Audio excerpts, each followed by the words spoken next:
Le titre de notre méditation est Exhortation et prière sur le combat spirituel. Entrons dans le corps du sujet. Le Seigneur dit dans sa parole, dans Éphésiens 6, versets 10 à 18. Au reste, fortifiez-vous dans le Seigneur et par sa force toute puissante. Revêtez-vous de toutes les armes de Dieu, afin de pouvoir tenir ferme contre les ruses du diable. Car nous n'avons pas à lutter contre la chair et le sang, mais contre les dominations, contre les autorités spirituelles, contre les princes de ce monde de ténèbres, contre les esprits méchants dans les lieux célestes.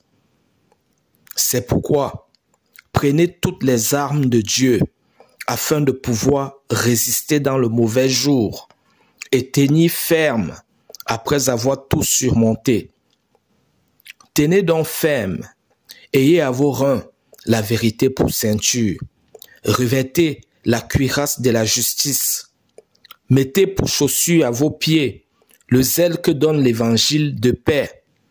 Prenez par-dessus tout cela le bouclier de la foi avec lequel vous pourrez éteindre tous les traits enflammés du malin.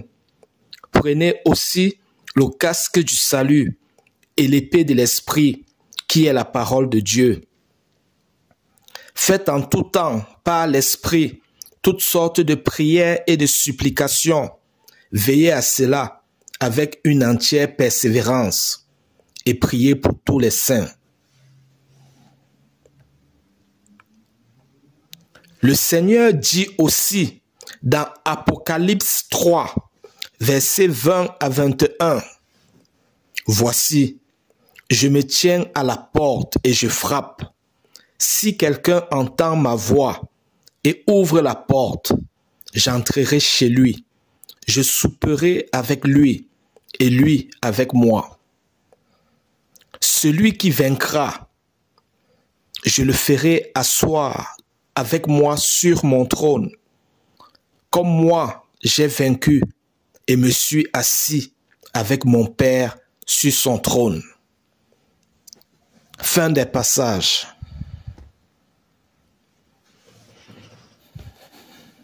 Développons maintenant ces passages bibliques. Qui parle de vaincre parle de combat. Le Seigneur parle de vaincre, donc il y a un combat. Le Seigneur nous éclaire par là que sur la terre, nous sommes au combat. Nous devons donc arrêter de nous laisser subir les coups de l'ennemi sans prendre les armes de Dieu pour résister et chasser le véritable ennemi loin de nous afin d'accéder à notre destinée de bonheur et de salut que le Seigneur a prévu pour nous.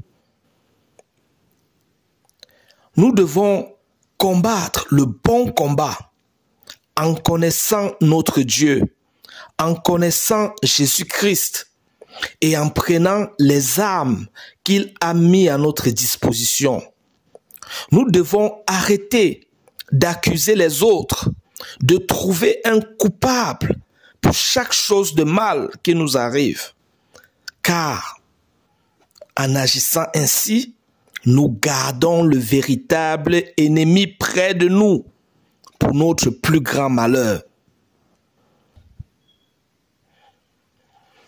Le véritable ennemi est Satan et les démons qui manipulent les esprits ignorants ou de mauvaise foi que nous sommes afin que nous nous détruisons les uns des autres. Si nous ne prenons pas connaissance du véritable ennemi pour le combattre avec les bonnes armes, il rôdera toujours autour de nous pour nous manipuler et trouvera toujours quelqu'un qu'il manipulera pour nous nuire. Arrêtons donc de poursuivre les ombres et combattons le véritable ennemi en connaissant notre Dieu et en utilisant les armes qu'il a mis à notre disposition. C'est seulement ainsi que nous demeurerons dans le repos de Christ et que nous vaincrons sur la terre.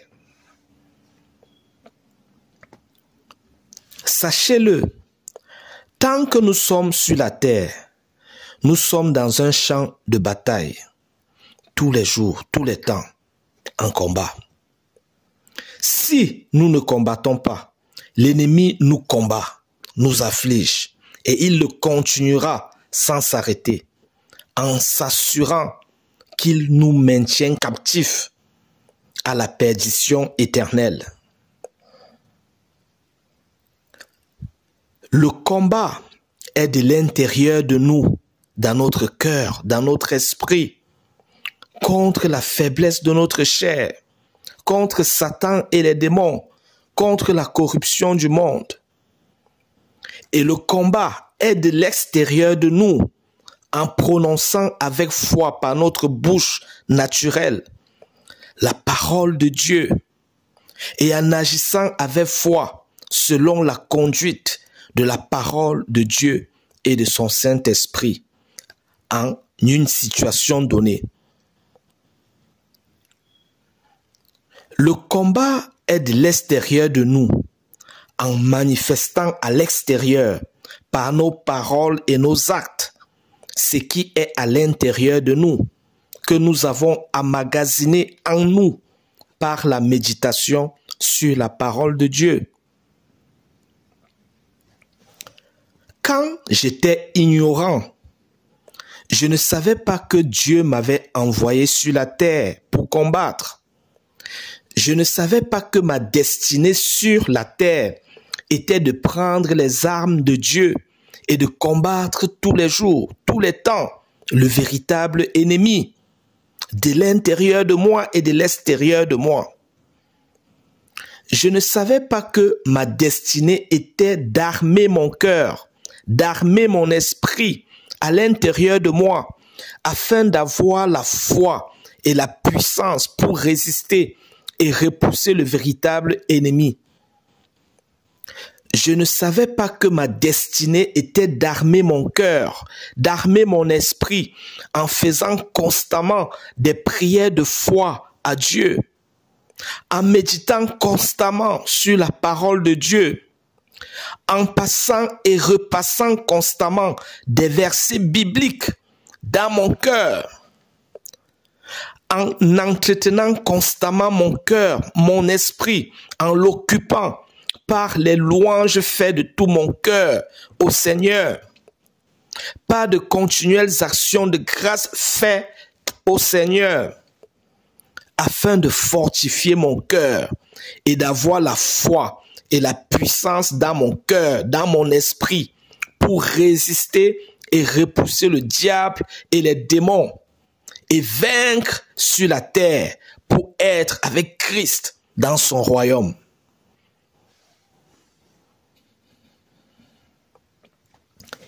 Il se pose maintenant la question de comment combattre. Manifester l'obéissance à la parole de Dieu avec le motif pur, l'intention pure de plaire à Dieu seul est déjà combattre. Manifester le pardon, la compassion, la miséricorde avec le motif pur de plaire à Jésus-Christ seul est déjà combattre.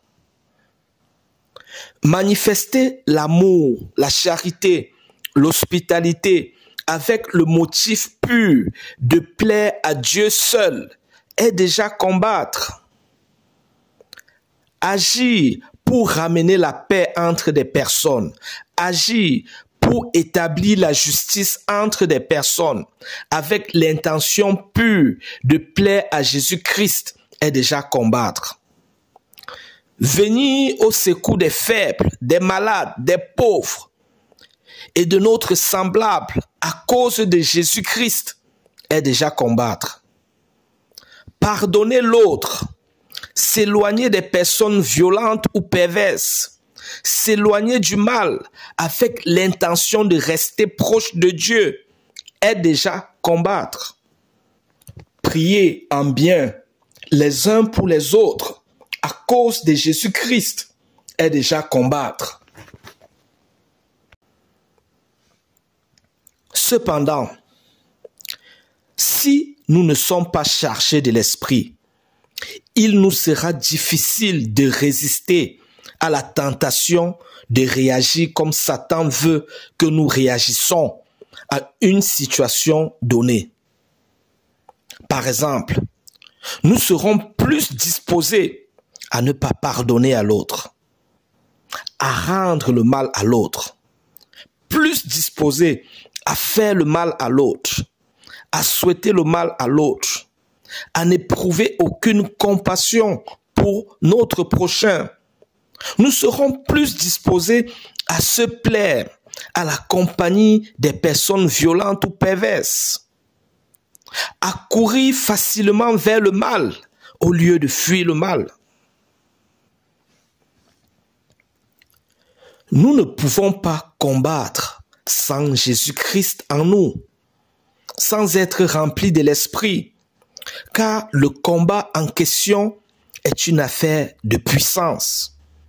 En effet, c'est par leur puissance que Satan et les démons nous poussent à faire le mal, à nous réjouir du mal, afin que nous nous éloignions de Dieu et afin que nous perdons loin de la présence de Jésus-Christ et que nous soyons destinés à la perdition éternelle.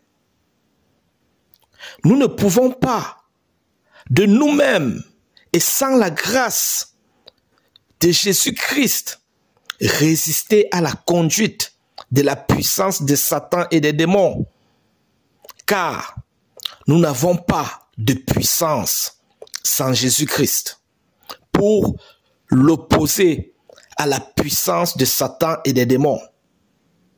C'est pourquoi nous avons besoin d'être remplis de l'Esprit pour avoir à nos côtés l'assistance du Seigneur Jésus-Christ par son Saint-Esprit œuvrant en nous. Il se pose alors la question de savoir comment être rempli de l'Esprit.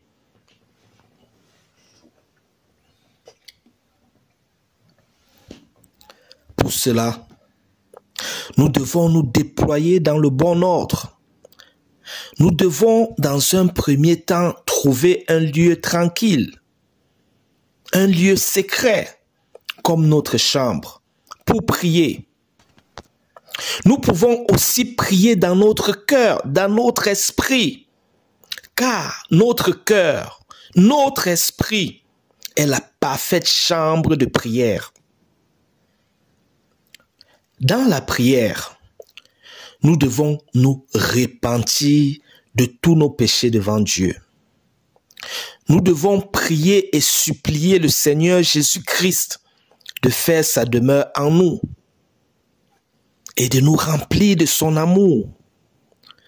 Nous devons méditer constamment sur la parole de Dieu de la bonne façon. Je veux dire, avec un cœur libre des douleurs du passé, libre du non-pardon, un cœur repenti et bien disposé. Nous devons passer et repasser, voir, formuler constamment la parole de Dieu dans notre cœur. Nous devons constamment répéter, reformuler dans notre cœur, notre esprit, des versets bibliques, des psaumes. Nous devons constamment chanter les louanges de tout notre cœur au Seigneur Jésus-Christ. Nos âmes, c'est nous-mêmes agissant selon la conduite de la parole de Dieu et du Saint-Esprit. Nos âmes ne doivent pas être utilisées pour juger, pour condamner, pour tuer notre prochain. Mais elles doivent être utilisées pour éclairer, pour ramener à Christ notre prochain. Et si notre âme attriste notre prochain, elle doit l'attrister selon Dieu, afin de le conduire à la repentance et que nous, même, ne soyons pas trouvés coupables devant Dieu dans notre agissement envers lui, notre prochain. Les âmes dont il est question sont la vérité de l'Évangile, la justice selon Dieu, le zèle de ramener notre prochain à Christ, la foi ou la confiance que nous mettons sur la parole de Dieu, l'espérance de notre salut, la confession de la parole de Dieu avec foi et l'obéissance à la parole de Dieu avec foi. Fin de message. Maintenant, prions. Père céleste, au nom de Jésus-Christ, par la révélation de cette vérité, j'accepte la destinée de soldat que tu m'appelles à être sur cette terre, pour combattre et vaincre, afin de m'asseoir sur ton trône avec toi, au nom de Jésus-Christ. Je crois, Seigneur, de tout mon cœur, que la connaissance de cette vérité m'a réconcilié à toi et que tu m'as pardonné de tous mes péchés. Au nom de Jésus-Christ. Seigneur, je te remercie de me laver davantage par ton sang précieux et de purifier mon cœur. Au nom de Jésus-Christ. Je confesse, Seigneur, que par ta volonté et ta grâce, nos cœurs sont libérés des douleurs du passé, de toute rancune, de toute culpabilité, et est bien disposé pour emmagasiner ta vie en nous, au nom de Jésus-Christ. Je t'en prie, Seigneur, oigne-moi en tant que ton soldat et aide-moi à livrer le bon combat, au nom de Jésus-Christ. Je dis à ma chair, moi, tu es vaincu au nom de Jésus-Christ. Ma chair, soumets-toi à l'obéissance des désirs de Dieu exprimés dans sa parole pour ma vie et mon salut, au nom de Jésus-Christ. Ma chair, soumets-toi à la conduite de la parole de Dieu et à la voix du Saint-Esprit, au nom de Jésus-Christ. Je confesse que mon cœur est un champ fertile aux qualités de Christ et aux enseignements de Jésus-Christ, au nom de Jésus-Christ. Je confesse que mon cœur est un sol aride, sec, aux semences de mal, de Satan et des démons, au nom de Jésus-Christ. Je confesse que les semences des démons, les mauvais désirs, les mauvaises pensées, les mauvais sentiments, les mensonges sèchent et meurent dans mon cœur, dans ma vie, au nom de Jésus-Christ. Je confesse que j'aime Jésus-Christ et que mon amour grandit de plus en plus pour Dieu, au nom de Jésus-Christ. Je confesse que je suis un soldat de Christ, enrôlé dans l'armée de Dieu et en perpétuelle croissance, au nom de Jésus-Christ, au nom de Jésus-Christ, au nom de Jésus-Christ. Merci Seigneur. Amen, amen, amen.